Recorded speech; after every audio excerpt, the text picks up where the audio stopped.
So we've had a question come in. So moving on from the nutrition question, I've increased my exercise since the lockdown, running full body weights, having to keep safe when out and about. So this is someone whose exercise has actually gone up since the lockdown, which is quite unusual. So tips on keeping safe when out and about. What do they mean by keep safe? I'm guessing in terms of Do they mean like they're worried they're going to be attacked? I'm guessing with the COVID-19, guess on what's going on. So it'll be a case of follow the guidelines of staying 2 meters away from everyone.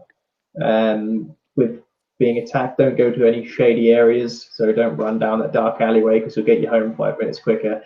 Go the long way, you're going to get more benefits from it, and you're going to be safer as well. I Yeah. think if you are running about, like if you are a morning person, go out in the morning. If you are going out for an evening jog, a lot of runners tend to wear like high vis stuff, so stuff that's a bit more, you can see a lot more. Plus, the benefit of the lockdown as well, there's actually fewer cars on the road as well. So if you're worried about getting hit by a car, there's actually less on the road now anyway. So chance of that happening. But yeah, keeping away from people. If you are using equipment, just make sure you clean it afterwards. Like no one else is touching that, but you might have the COVID-19 when you go back to using that after this lockdown. You want to make sure that that hasn't got any sort of nasties on that anyway. If you are using weights at home, just make sure if you're dealing with heavy weight, make sure you've got some sort of spotter or some sort of fail safe to make sure that you're not going to injure yourself. If not, just deal with the lighter weights, stuff that you know that you can actually lift. But yeah, I'm assuming that's what kind of safe tips they're looking for, right? Yeah. My only tip would be because I'm running a lot more now as well.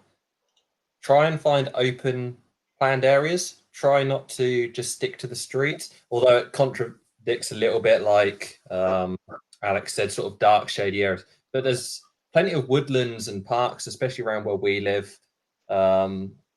Go out, explore, find new places. It becomes so much when you just run the same route all the time, it can get boring because you know what there is. Find new places.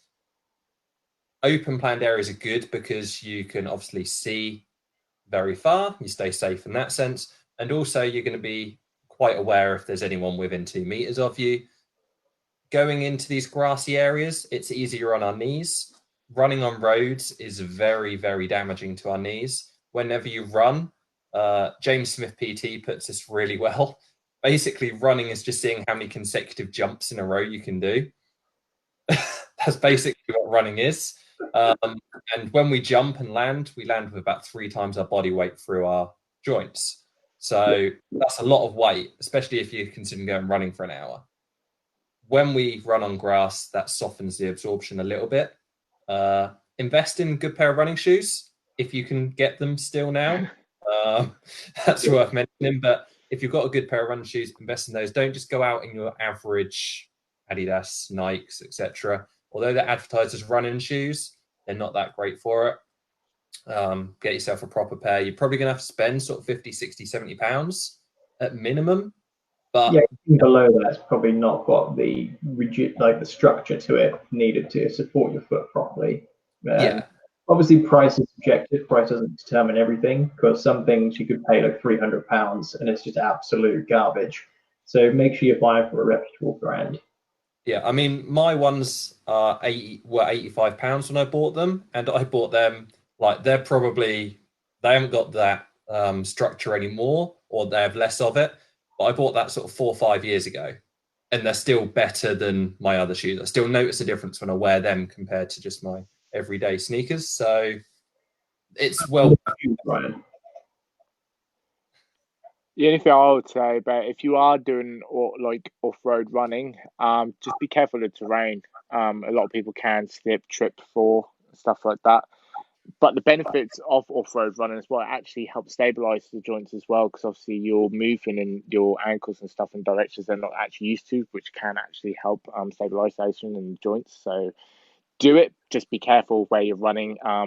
Just make sure you're looking down at the floor a little bit as well, rather than as well as looking in front of you, because you don't want to run into a tree.